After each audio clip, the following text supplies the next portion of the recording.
A famous Chinese saying in depicting the art of combat states, "The hands are like swinging doors. The feet are the real weapons."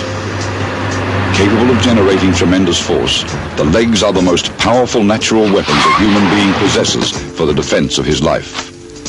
Perhaps few men have known this better than Korean Taekwondo master Hwang Jung-lee.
Of the 6 primary areas of the foot that may be utilized as weapons, the ball of the foot is perhaps the most well known. Here we see it used in frontal position against the solar plexus. With the foot cocked perpendicular to the lower leg, it may also be used to strike horizontally. The second weapon is the instep. At the point of contact, the toes are held extended, and there is tension felt in the Achilles tendon. The back of the heel is the third weapon. To be used effectively, the foot must be held in this position. The fourth weapon is the inside ankle. While striking, tension should be felt just above the foot's arch. The fifth weapon is the outside ankle, the hardened bone of which is used in striking an opponent. The sixth and final weapon is the back knife edge of the foot, which follows the natural line of support extending down the leg.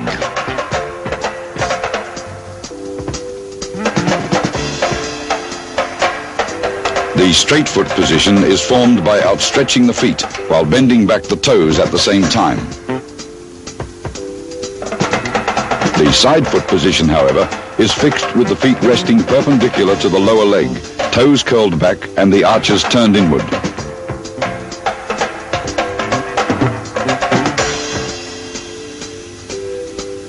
Muscles and tendons, when subjected to excess tensile strain, lose their elastic restoring force, much like a rubber band that once overstretched either snaps or loses its resiliency. By swinging the leg up, held straight, muscles are stretched dynamically as opposed to the static elongation produced by other methods.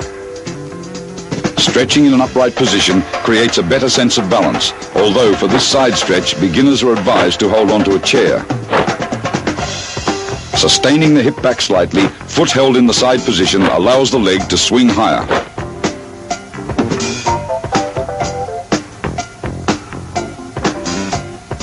A state of equilibrium between all the antagonistic muscles which align our skeletal structure creates the balance essential to proper kicking. To develop muscular equilibrium, relax, elevate the knee, and kick out straight, suspending the foot briefly upon full extension.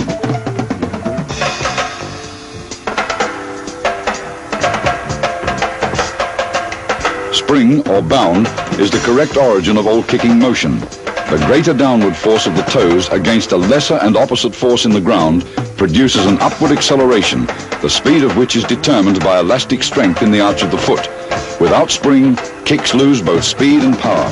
Skipping rope will help to develop spring.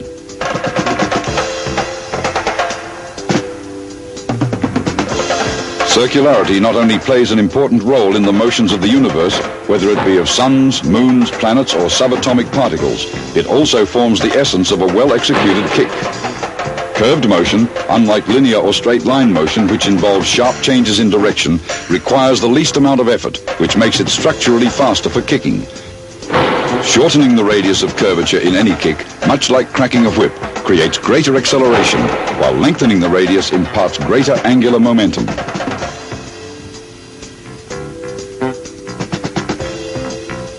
The pelvis may be divided along three axes. The first, or x-axis, runs horizontally from one hip to the other. Torque, or the mass acceleration around an axis, is increased by thrusting the hip explosively forward. The second, or y-axis, runs vertically through the center of the pelvis. Rotating the hips quickly around this axis generates power. The torso remains fixed, the waist elastic and flexible. The third, or z-axis, runs centrally between both hips from stomach to back. Motion along this axis lends to the kick the added momentum of the reverse half of the body. Hip thrust must be well timed with spring to be effective.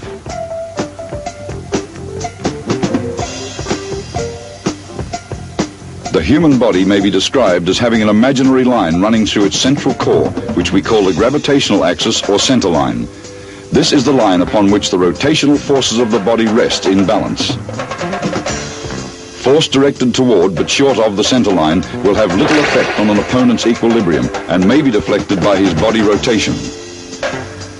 Aiming a strike beyond an opponent's center line becomes a push, which upsets his equilibrium but reduces your force considerably due to improper distancing.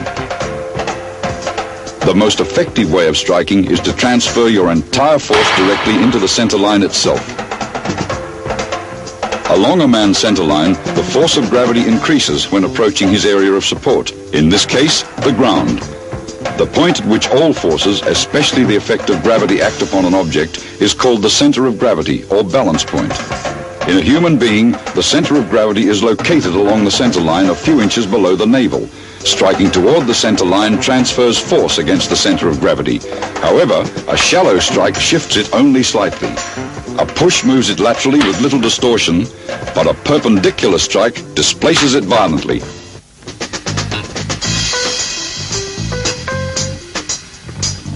Of the 8 basic kicks, the front kick, although appearing simple, is very often performed incorrectly.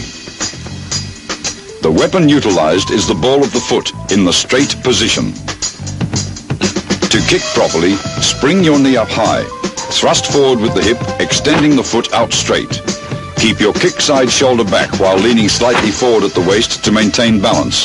Do not kick targets beyond the angle of the raised knee or swing the leg up, causing undue pressure upon the knee joint. Notice the kicking foot springs up in an arc, reaching the back of the thigh just prior to hip thrust. Observe the whip-like quality of the entire motion, a characteristic of any proper kick. Against an opponent, kick perpendicularly into his center line. Kicking at any other angle will deflect the force of impact.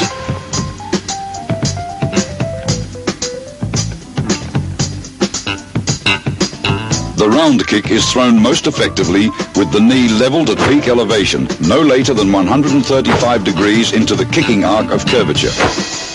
The weapons used are either the ball of the foot in the side foot position or the instep. To execute the kick, spring the knee up 90 degrees into the kicking arc.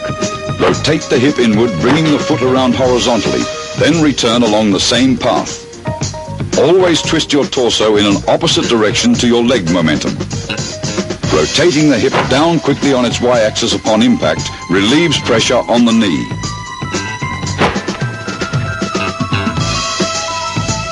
Note that the knee of the fixed leg is bent slightly and the ball of the grounded foot turns outward.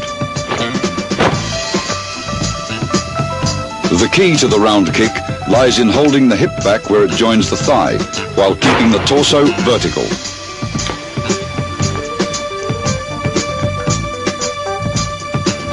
Here we see the kick thrown in the extreme to an opponent's head.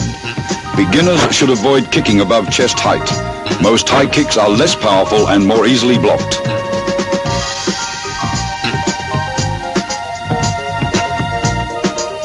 The secret of a proper side kick lies in the fluid change of direction in hip rotation from its Y to Z axis. The weapon used should be the back knife edge of the foot. Spring the knee and thigh up perpendicular to the line of strike. Rotate the hip on its Z-axis, extending the foot heel out straight. Retract and down. A direct line is formed as you sight down your hip to your heel and out towards the target. Relax the leg muscles, allowing your bound and hip to do the work. The grounded foot should have pivoted 180 degrees, toes facing backward at the time of full extension in compensation for the hip's lateral thrust. It's important to avoid leaning the torso back or facing it down during any kick, in that the force of gravity will reduce strike momentum. Side kicks are especially effective against all sections of the rib cage. Observe proper distancing. Don't allow your strike to become a push.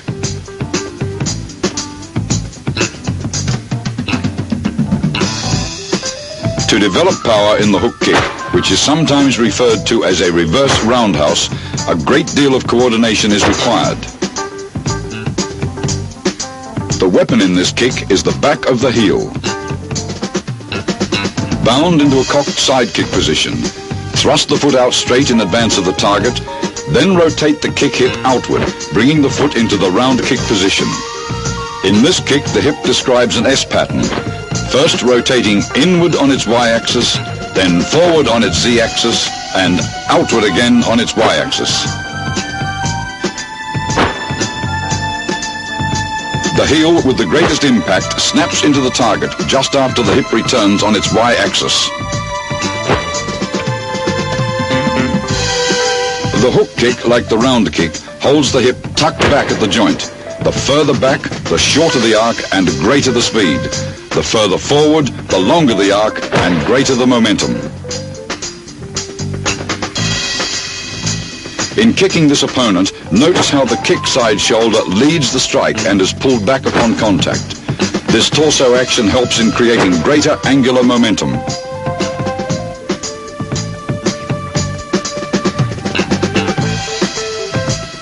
The inside crescent kick depends, more so than with the previous kicks, upon the powerful springing motion of the foot off the ground. The main weapon is the inside ankle, although the arch may be used in blocking either arms or legs. Bounce your knee up high towards your side, then quickly rotate your hip both forward and inward. The foot will naturally snap up and across into the target. There exists a counterclockwise twist in the torso against the motion of the kick. Notice the sudden acceleration in the hip just before the strike, and that the grounded foot doesn't move. A strong yet flexible waist is an asset due to the great forces being applied by both torso and hip in opposite directions.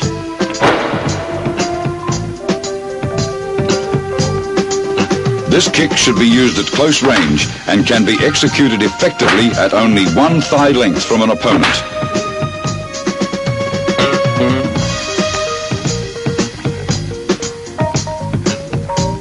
The outside crescent kick is almost the reverse of the inside crescent kick, except that in this case, torso rotation assists the springing foot into position.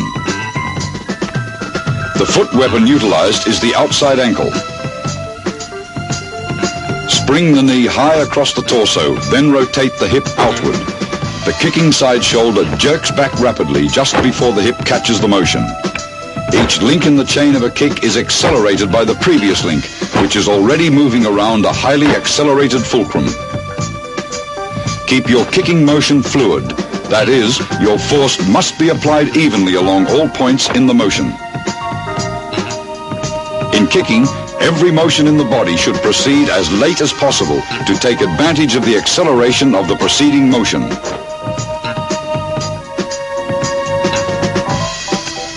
At long distance, this kick is effective for blocking. At close distance, it's valuable for hitting to the head.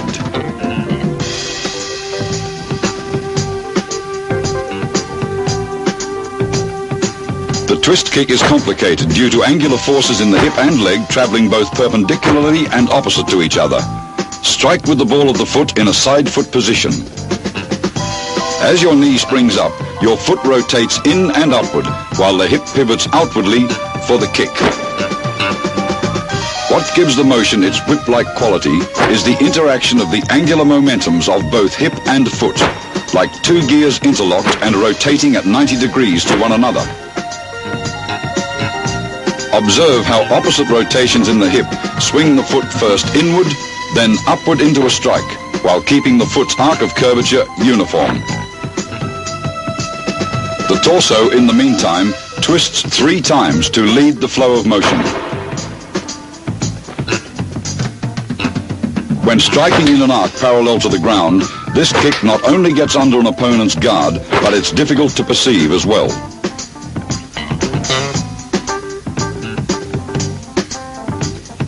The hammer kick well lives up to its name, in that it is much like using an actual hammer.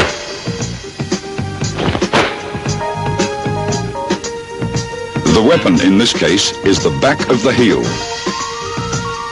The knee springs up across the torso, while the hip swings the foot up and down like a hammer. Thrown from an outside crescent kick position, the hip rotates first in on the y-axis, then up on the x-axis, out on the y-axis, and down on the x-axis. It's important to make full use of the power in the small of the back to drive the heel toward the ground.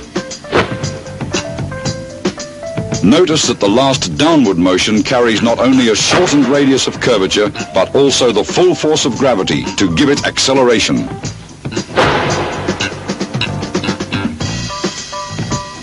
Against an opponent, the hammer kick is most effective for strikes to the top of the head, side of the neck, and the collarbone.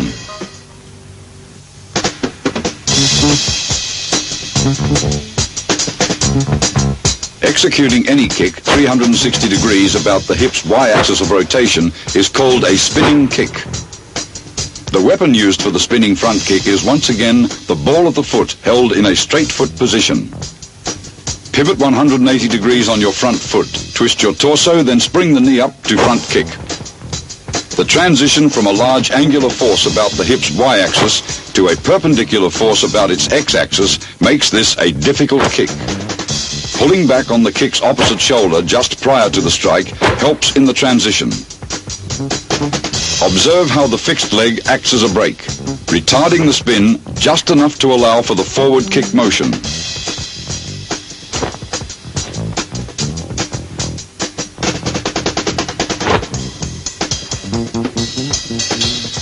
To remain accurate as well as create impact, a tremendous sense of timing and balance is required. It's important to sight the target 90 degrees into the spin, so your head must twist around slightly faster than your shoulder.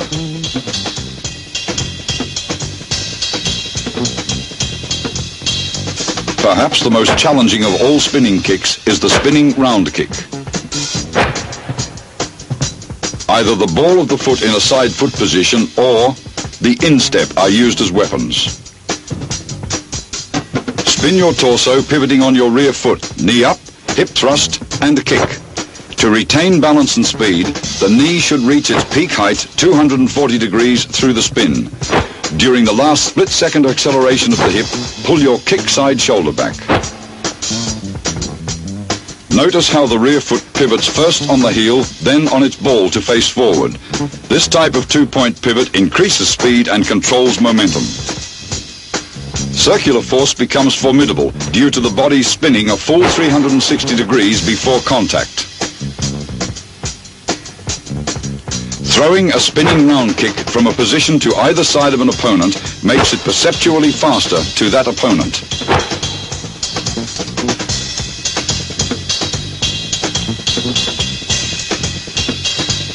The spinning side kick may be considered a prime example of the precise control of body momentum. The knife edge of the foot is the weapon used. Pivot 180 degrees on your front foot, spin springing the foot up, hip thrust, and kick. Bound allows the hip in rotating from its Y to Z axis to accelerate faster than the spinning torso. Notice how the kick side shoulder pulls against the spin during thrust.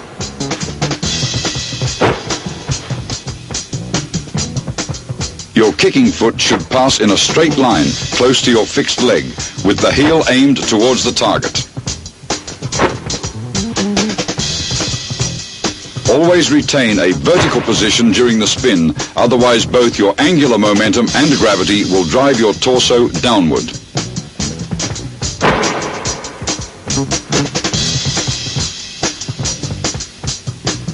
The foot must travel in a straight line to the target.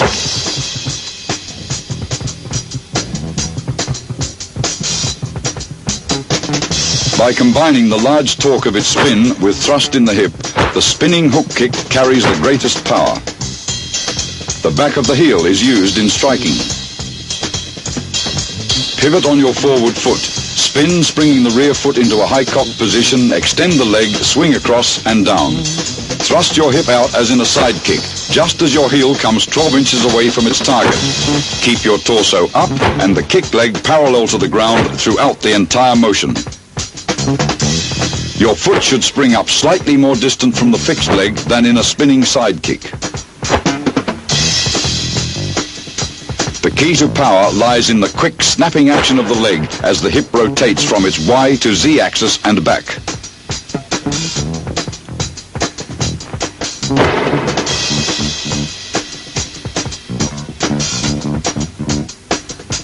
When kicking an opponent, crack the heel into the target, immediately relaxing the leg after impact.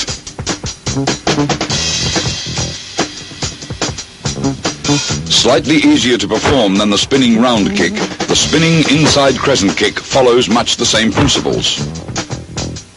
The weapon used is the inside ankle of the foot or the arch in blocking.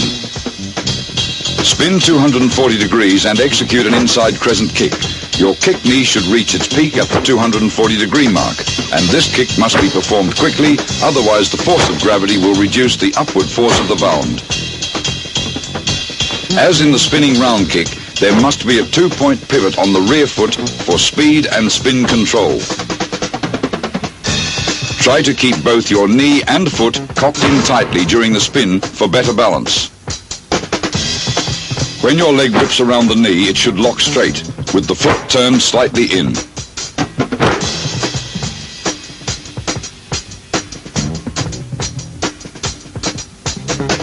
The movements of the spinning outside crescent kick are the most natural of all spinning kicks. The outside ankle is utilized in striking. Pivot on your front foot, spring the knee up, spin and kick. As your torso twists rapidly, the hip catches up. Don't swing the knee across until the shoulder and hip have reached maximum acceleration. The greatest acceleration should be in the foot. Notice the uniformity of two simultaneous motions. The hip rotating on its y-axis and bound lifting the knee upward. Mechanical advantage is obtained by keeping the body vertical. Torque will be reduced by any imbalance.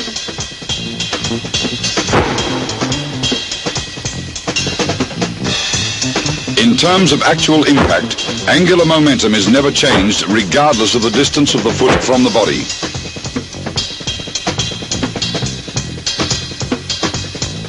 The spinning twist kick is perhaps the most deceptive of all kicks, in that the foot travels along the body in a spin.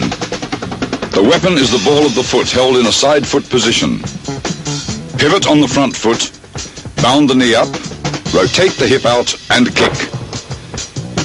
The hip must turn down slightly on its Z-axis on the kicking side in order to bring the lower leg into position. Spinning faster will facilitate bringing the foot in and upward. Watch carefully the elastic restoring force in the muscles of the outer back of the thigh during leg extension. This gives the kick its speed.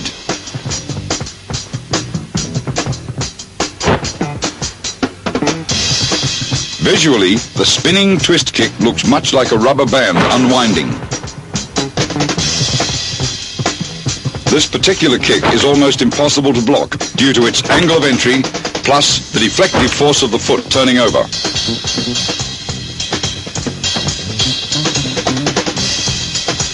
The added momentum of the spin makes this kick considerably more powerful than the basic hammer kick. The heel of the foot is used in striking. Pivot on the front foot. Spring the knee up, spin and do a hammer kick. Good bound is essential to getting the foot up to its full height. A quick directional change in hip rotation, aided by the forces of gravity and muscle elasticity, accelerates the heel downward. Notice that the ground foot is 240 degrees through the pivot and perpendicular to the kicking foot just prior to the strike, a sign of good balance. Always hold the kicking leg straight throughout the downward motion. Never bend your knee.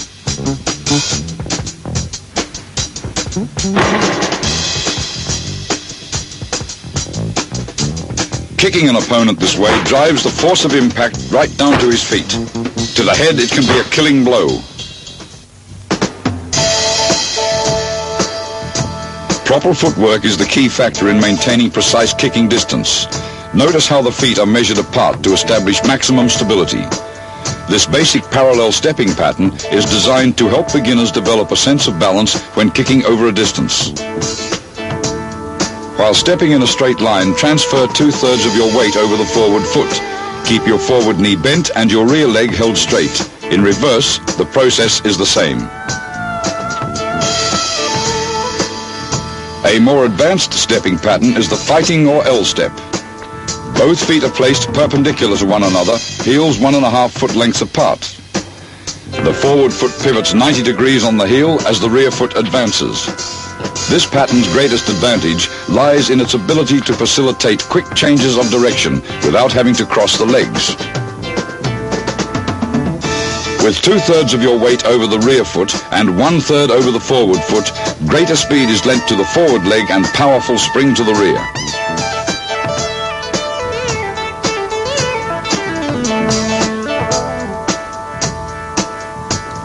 When advancing, weight shifted to the forward leg adds speed to the rear foot.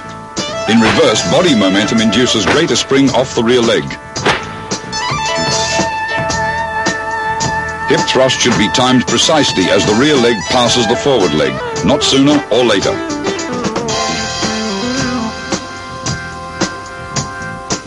Forward leg spring is enhanced greatly by bouncing the foot off the ground. In reverse, your weight shifts slightly forward for balance.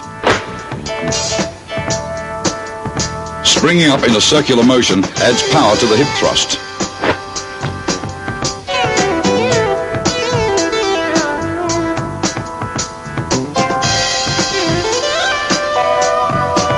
While bounding, concentrate on pivoting the kicking foot's heel out and upward simultaneously. In reverse kicking, weight is subtly shifted, first to the back leg, then to the front leg. Speed of the forward foot is increased by pivoting it around the knee. Power is generated by springing the knee first slightly to your side, then across.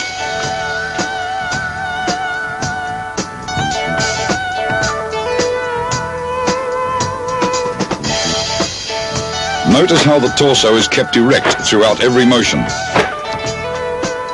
Don't overstep backward with the kicking foot or you'll lose both speed and balance. With the forward leg, spring the foot up towards your crotch, then thrust out. In reverse, avoid lifting the leg, focus on balance and circularity in the bound.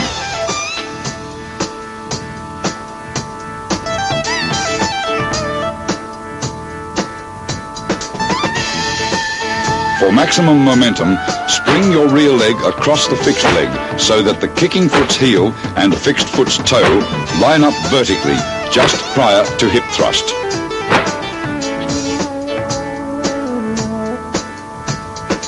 Always bound off the forward leg so that as the knee crosses the torso, the lower leg rises parallel to its thigh.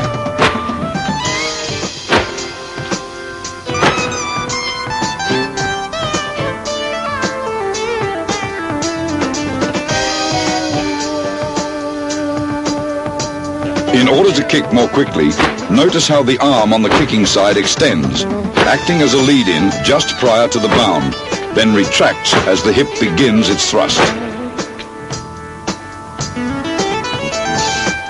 When kicking off the forward leg, arc the kicking knee slightly to the outside of your body, about midway through the bound, for greater power.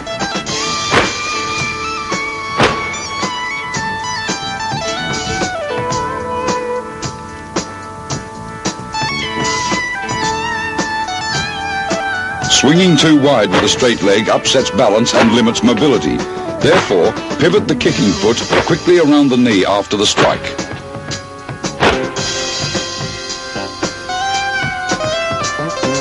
Don't lean back when kicking off the forward leg or the kick will go wild. Shift your weight slightly forward at the point of impact.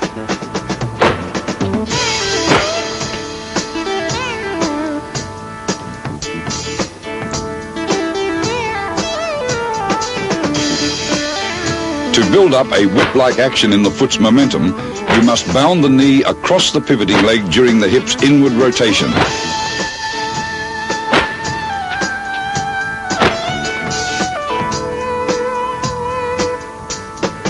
In a forward leg kick, the key to getting the foot into a position parallel to the ground lies in the hip's rotational agility.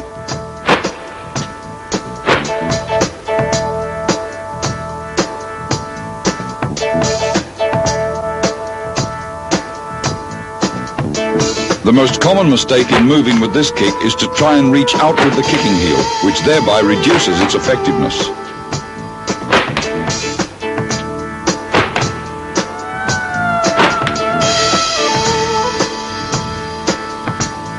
Off the forward leg, make sure that your hammer blow falls absolutely vertical.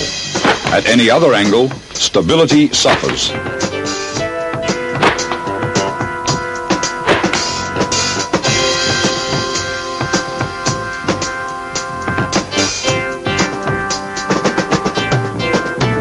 To promote better balance when spinning, be sure to pass the kicking foot from a shallow bound close to the fixed leg. Bounding too high, too quickly, will offset your torso backwards. When stepping fast with any spinning kick, try to step into the pivot. During retreat, this becomes much more difficult.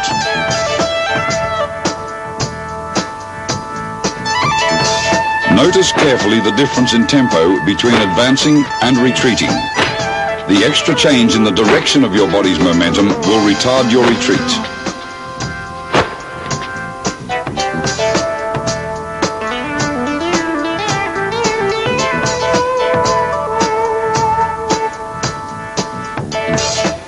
When advancing, this kick may be thrown off the rear leg, although very rarely over a full 360 degrees. However, retreating definitely requires the kick to be executed by the forward leg.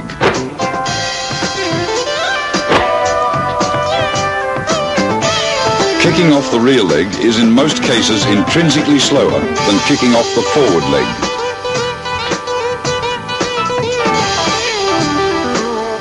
To advance more quickly, cross your rear leg behind the forward leg, then kick off the forward leg using the rear leg as a pivot. To retreat faster, hop back with the rear leg just as the forward leg lands, then kick with your forward leg.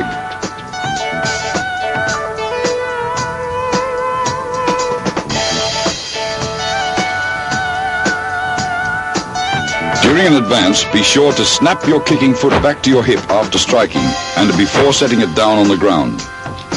When kicking into a retreat, the striking foot replaces the position of the fixed foot, which in turn hops back for balance. Sidestepping an opponent improves the perceptual efficiency of an advance. The hop-step retreating motion forms an excellent feint if performed in two separate directions.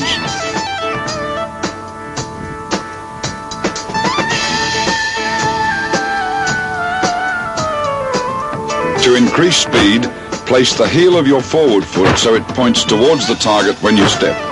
In retreating, first step back with your forward foot before using it to kick.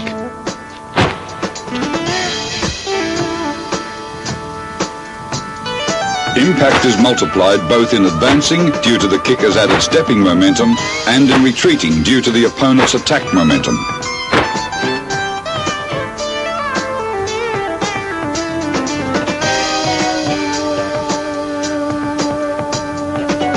To be accurate with this kick, sight the target just as the forward foot leaves the ground. The torso must twist extensively.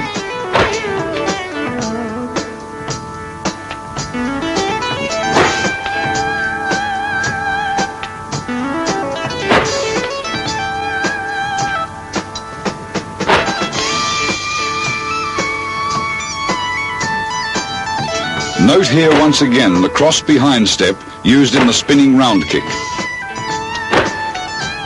The bound, whether during advancing or retreating, should be performed almost vertically and close to the body.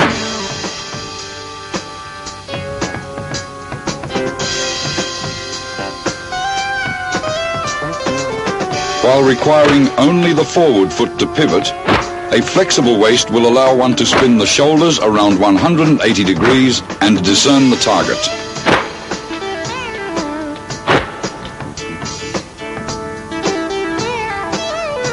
Keeping the kicking leg straight after striking creates a lateral body shift which can be useful in sidestepping an opponent.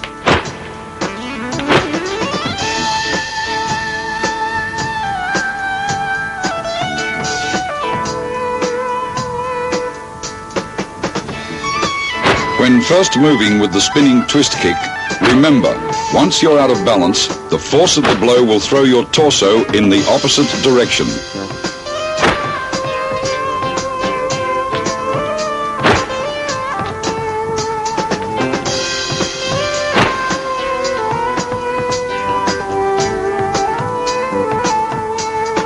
Try to relax, thereby reducing any extraneous forces on your body as you walk through the motions.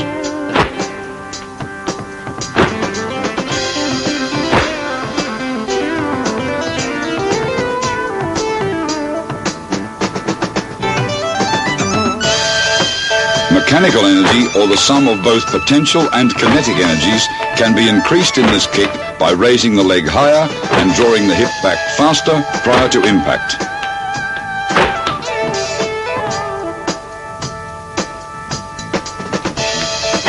Should you miss the target with this kick, don't come down heavily on the ground with your heel.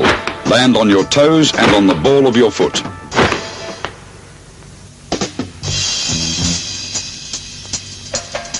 The advantage of the sliding step lies in its ability to shift one's center of gravity uniformly over both greater and lesser distances than the fighting step while maintaining balance. Executed from an L stance, the rear foot's heel glides up to the forward foot's heel, and vice versa in retreating. This type of footwork permits quick, controlled movement in any direction. For greater stability while sliding, keep the knees bent and the torso vertical.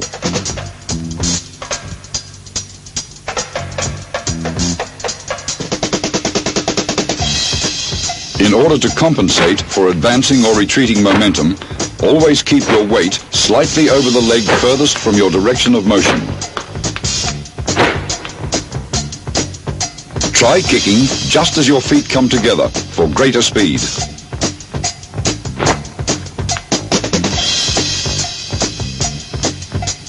Utilizing the momentum of the sliding rear leg, which carries 2/3 of your body weight, the forward foot's bound acceleration is multiplied. Notice that the forward heel touches first in advancing and last in retreating.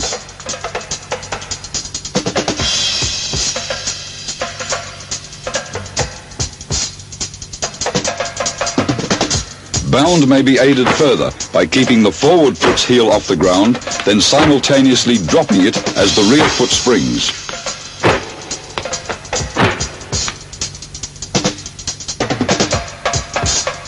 When kicking off the forward leg, reverse the above process so that the rear foot's heel drops as the forward foot bounds.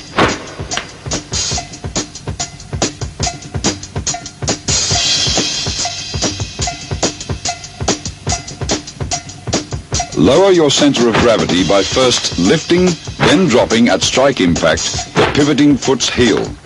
This increases the force of the blow.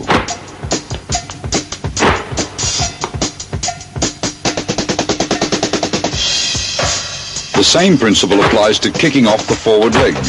Raising the rear foot heel promotes mobility, while dropping it develops a good base for force transference.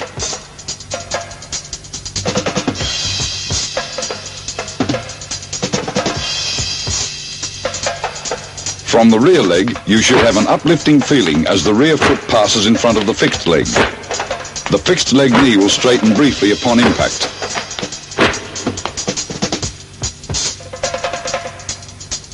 To kick quickly from a slide, the forward foot's heel should never touch the ground. The rear leg must lend more assistance to the advance or retreat.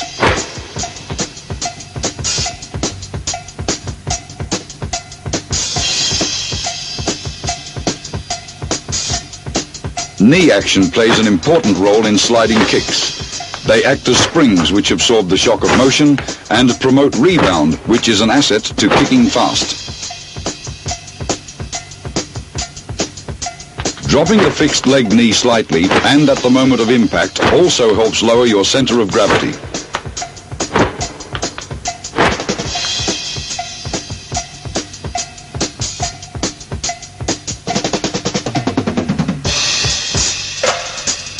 To further reduce rebound pressure on the knee, tilt the foot slightly to the outside and strike in a faint downward motion.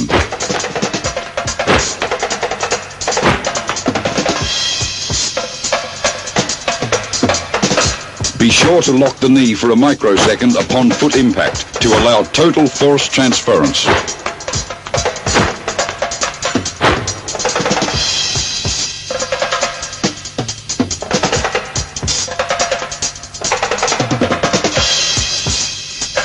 Because the sliding twist kick combines so many forces moving in various directions, it is necessary to be sure-footed.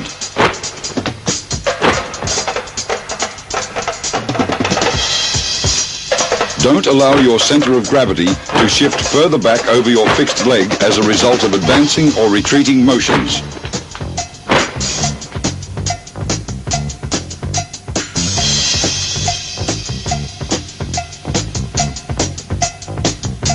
Avoid long slides with this kick, in that while advancing you won't be able to get kicking height, and while retreating you may fall backward.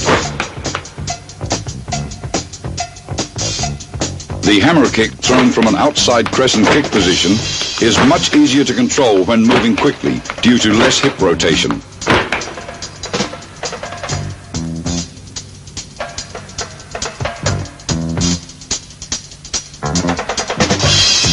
The forward sliding motion actually assists in controlling the accuracy of this kick. Watch closely the footwork involved and remember to kick fast, pivot on the ball of the foot, not heel. During retreat, try not to extend your hip forward while spinning. Here we see again the retreating footwork.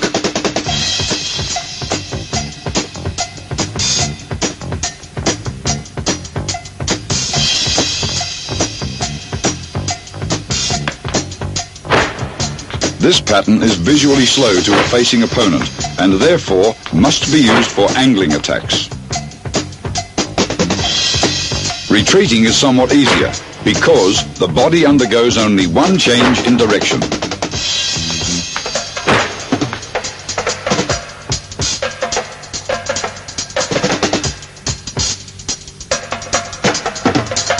Having the feet further apart in a slide ensures balance, but cuts down on speed. To compensate for the opposing directional forces in this kick, keep your torso weight over the pivoting foot.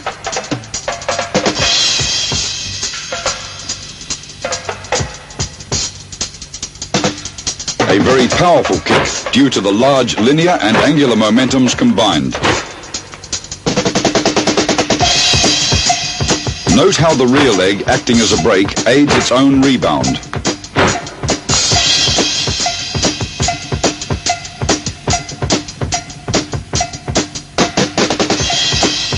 To increase speed, spin your body at the same time that your rear foot slides forward. An extremely difficult kick, so you must touch your toe halfway through the spin to get enough bound.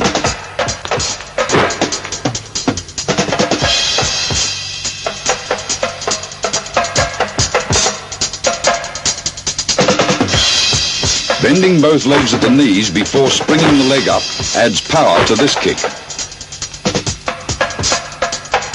Slashing the leg straight across will also allow you to hit an opponent moving in your direction of motion.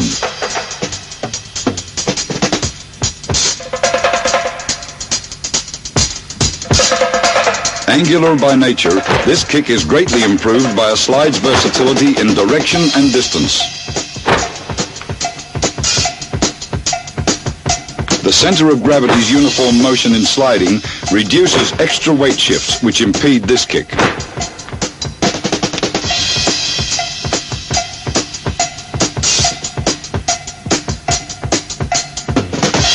Due to its tremendous kinetic and potential energies, this kick is a finishing blow to the unwary. Retreat momentum adds greater control and power to the strike by throwing the hip back.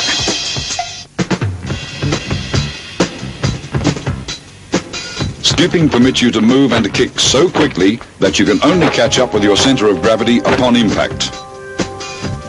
It also allows you to strike an opponent over great distances and before he can prepare a proper defense. To skip, shift your weight forward, bring up the rear foot, then kick. To be most effective, all strikes must be dealt simultaneously with the rear foot hitting the ground.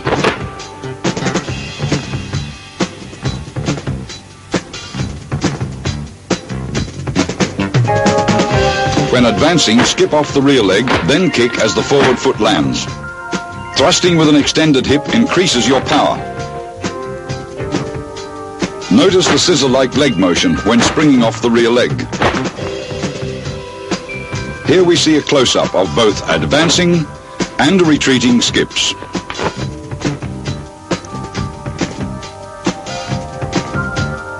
Notice that the skip, as well as the kick, is off the forward leg. Structurally, forward leg kicks are fastest.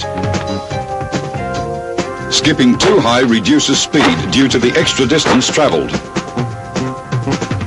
Don't forget to circle with the foot in skipping as well.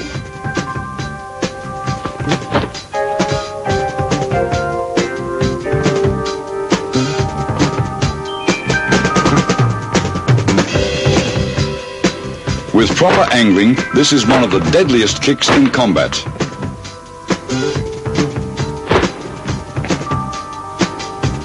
Always spring back and to the side of an opponent when using this kick. Remember to kick straight and level with your foot.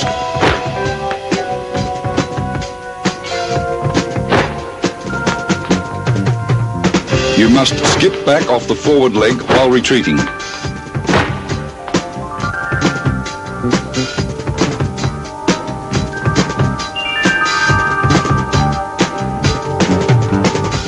With the skeletal structure adding support, this kick creates high impact.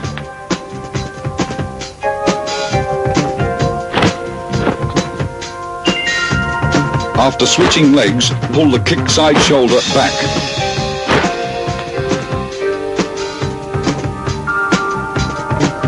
Always spring the knee up high into this kick.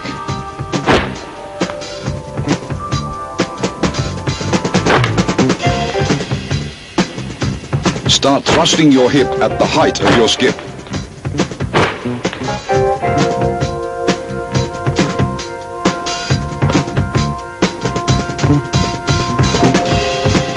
Without ground to aid twofold hip rotation, this kick may only be performed off the forward leg.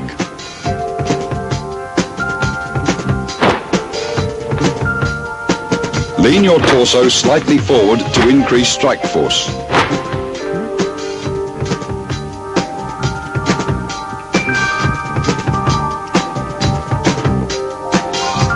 Bound your knee outward when starting the skip.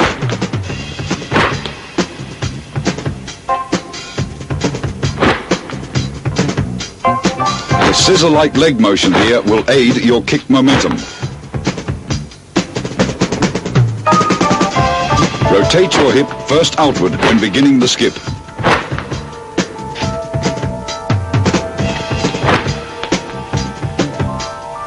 This kick requires high hip speed and strong bound to be effective.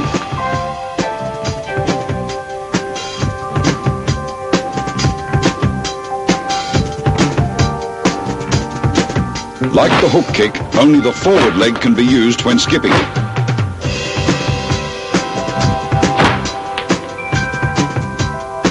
All hip rotation should start while off the ground and end upon impact.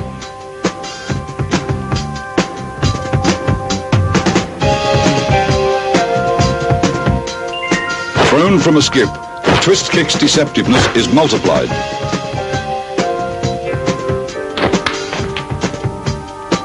Here, speed, strong bound, and excellent coordination are mandatory.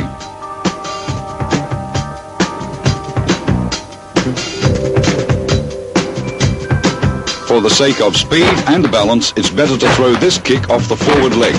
However, as seen here, the rear leg is not an impossibility. Make sure your knee first bounds outward before the strike.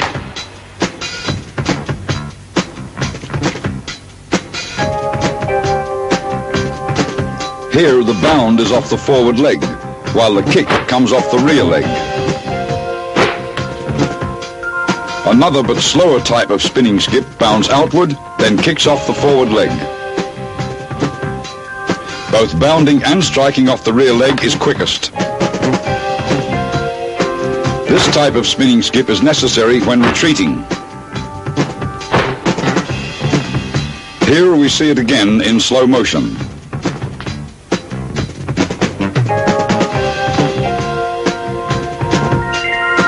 Bound inward off the forward leg, spin and kick.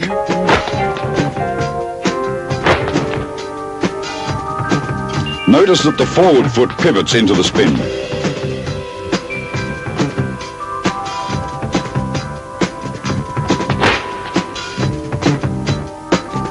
Here we see an odd variation of a skip being executed halfway through the spin.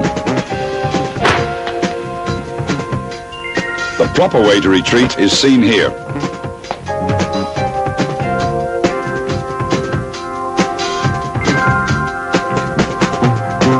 Notice the bound comes off the forward foot, while the kick comes off the rear. Here we see both bound and kick progressing off the rear foot. Once again, bound should come off the rear foot when retreating.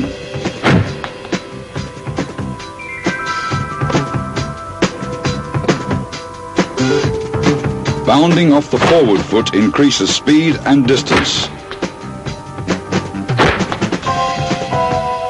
To control direction, bound off the rear leg. While retreating, a rear leg bound increases both speed and distance.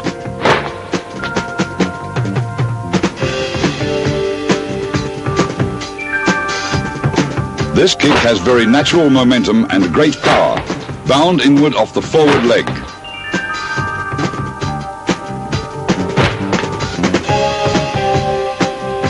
Pivot back on the rear foot prior to the spin, skip backward and kick.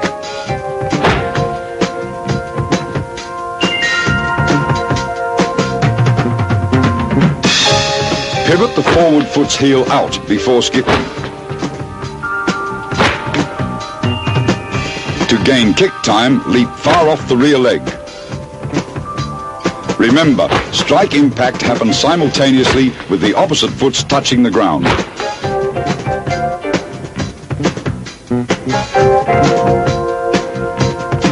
For better control and power in this kick, bound off the rear leg.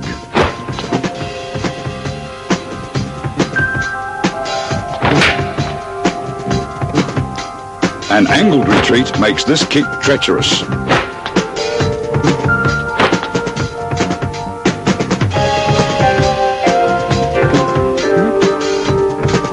Both bounding and kicking off the forward foot is slower, but the power is tremendously increased.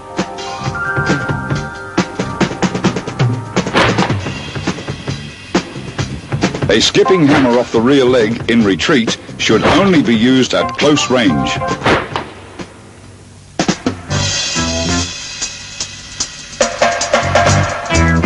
Jumping alternate deep knee bends develop the leg strength necessary for jumping kicks.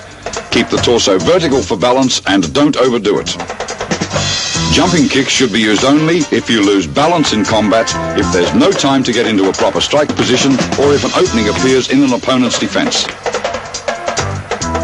Your legs should exchange position in mid-air during practice to help you understand how to maintain balance while airborne. Always twist your hip at the height of a jump, never during ascent or descent. Power generated at the height of a jump is greatest. Twist your hip quickly in order to bring your shoulders around 180 degrees.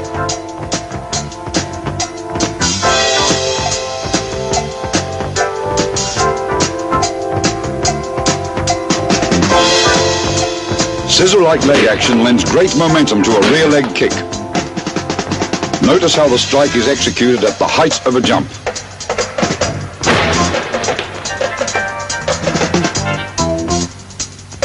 Your torso should always lean slightly forward when kicking.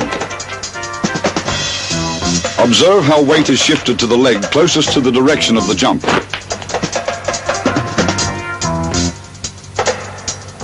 The legs should not cross in a forward leg kick.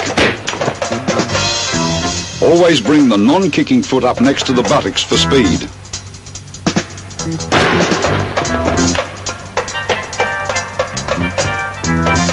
Remember to kick perpendicular to the target. Bound in front jumping kicks is always circular.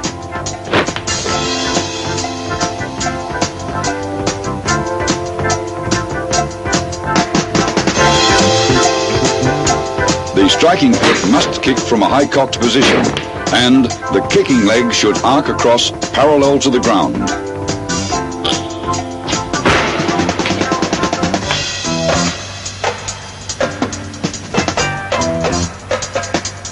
Keep your torso vertical, even when your jump momentum is backward. Pull your kick side shoulder back as you kick, and bound more off the forward foot when kicking with the forward leg.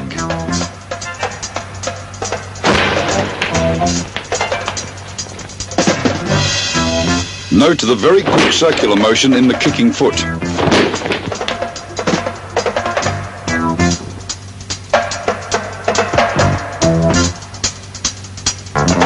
Tuck both feet up as though sitting on one leg when jumping. And keep your kick side shoulder pulled back with your torso leaning into the strike.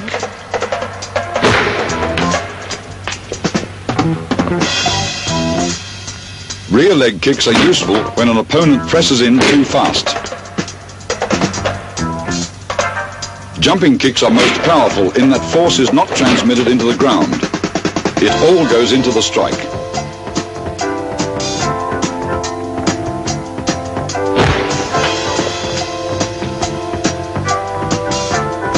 However, kicks in mid-air always lack stability.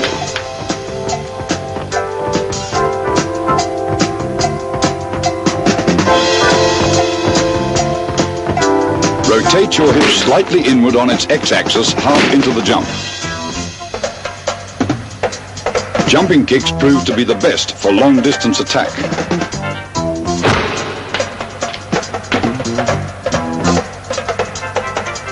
The kicking leg must retract quickly after the strike.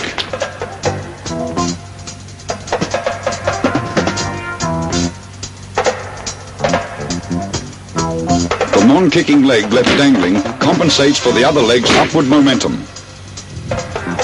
Pull your opposite shoulder across to balance the kick's crossing momentum.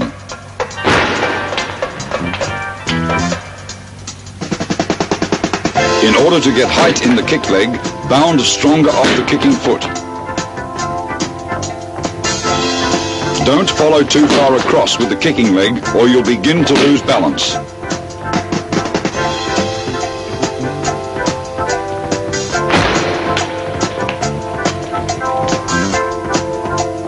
Caution while executing this kick, don't lean back.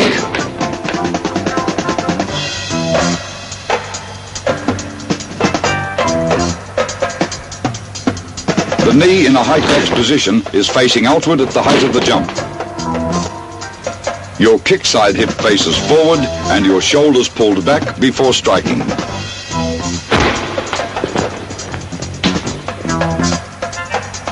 Always land on your rear foot after kicking.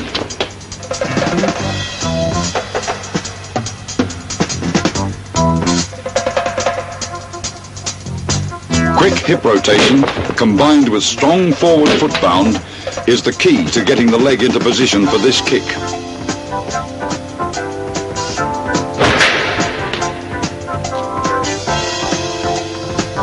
Remember, kick parallel to the ground.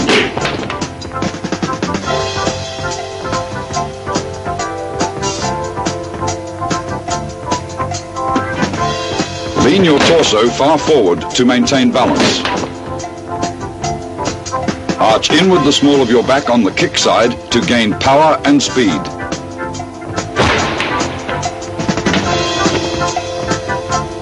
Point the opposite knee back to catch your backward momentum.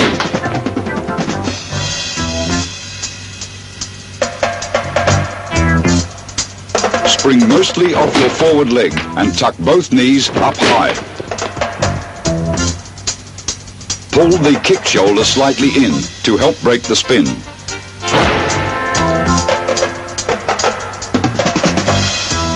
Like skipping, bound more off the rear leg in a retreat.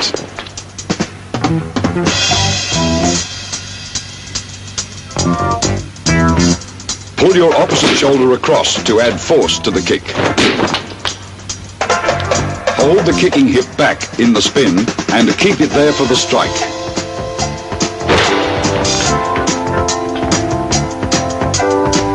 First bound off the forward foot, spin, then bound off the rear leg.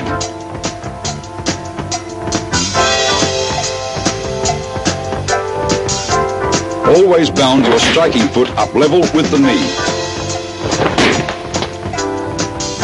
A forward pull in the kick shoulder breaks the spin. Then, a backward pull drives home the strike. When the hip thrusts, the opposite knee extends back for power.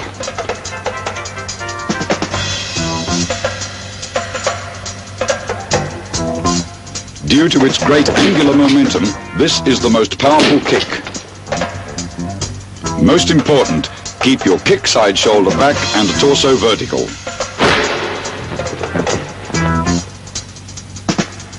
Always kick level to the ground for added momentum.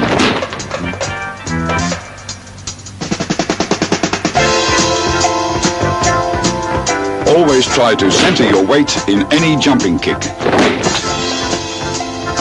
Drop the opposite leg and pull the opposite shoulder across at impact.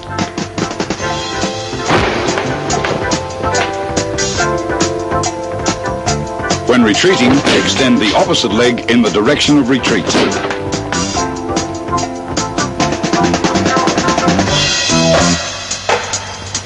In any kick, always sight your target with the knee, not the foot. Dropping the kick side knee down from an elevated position adds weight to this kick.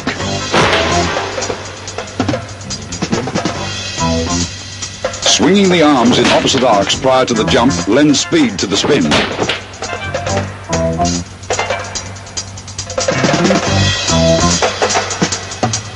Relax and keep the knees up when performing this jumping kick. For an opponent, Determining the speed, direction, and intended target of kicks thrown at high level is most difficult. Kick force is best transferred when the striking foot absorbs the least.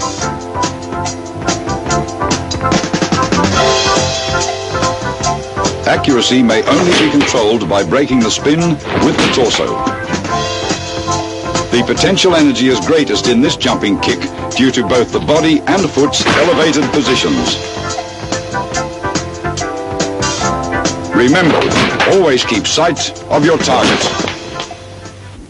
Understanding the 8 basic kicks, how to spin, move, and to generate power with them prepares you for the next stage, the strategical arrangement of kicking techniques for use in actual combat. The following are only a few of the many possible combinations.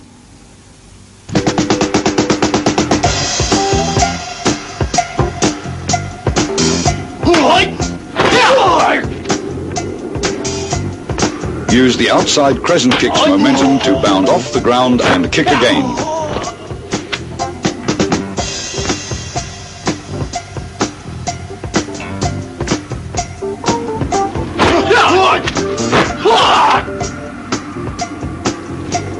After a front kick, step to the side with a spinning twist kick.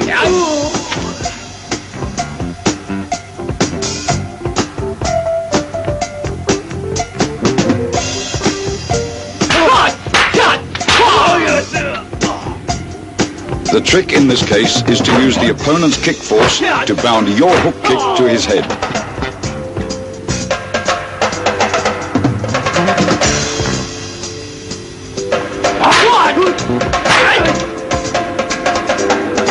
Here we see an excellent example of proper angling in a kick attack.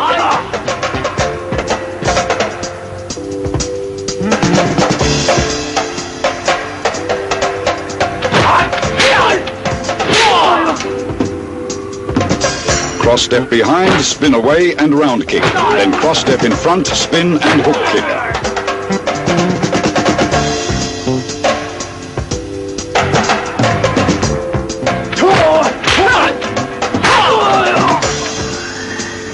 After sliding out of range, use your hook kick's momentum to spin into a round kick.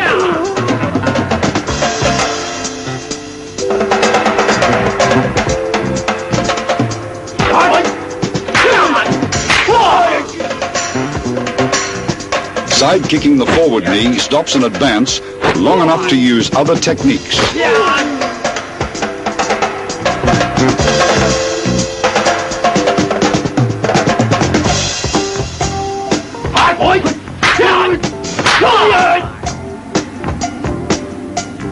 Use your kicks to make openings for strikes to key areas of the body and for finishing blows.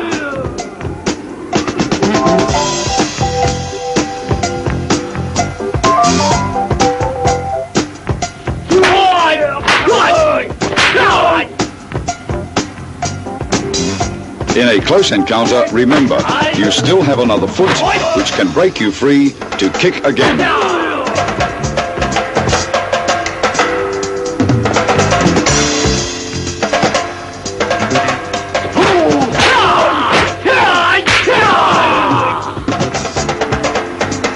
Learn how to duck into a spinning kick, as well as set your opponent up for a strike.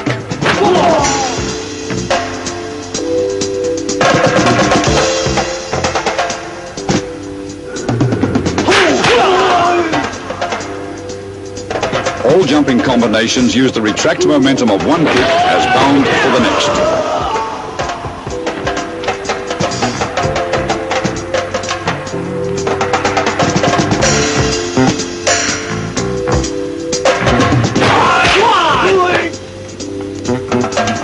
Jumping kicks may be used as quick evasive attacks against a tackle, for instance.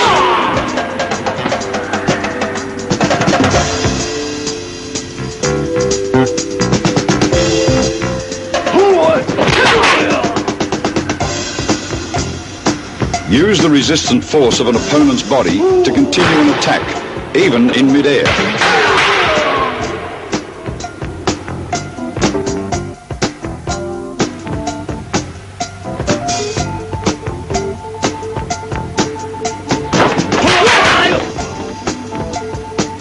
Much like a jackhammer, one kick breaks the opponent's balance while the others drive their force through.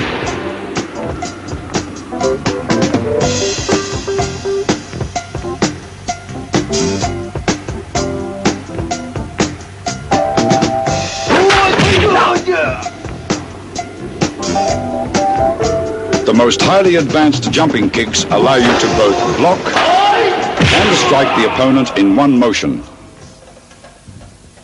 Ultimate power in kicking is not found in the actual techniques themselves, but in the mind, where, in a split second of clarity, time ceases to exist, and all is stillness, as though in the eye of a storm.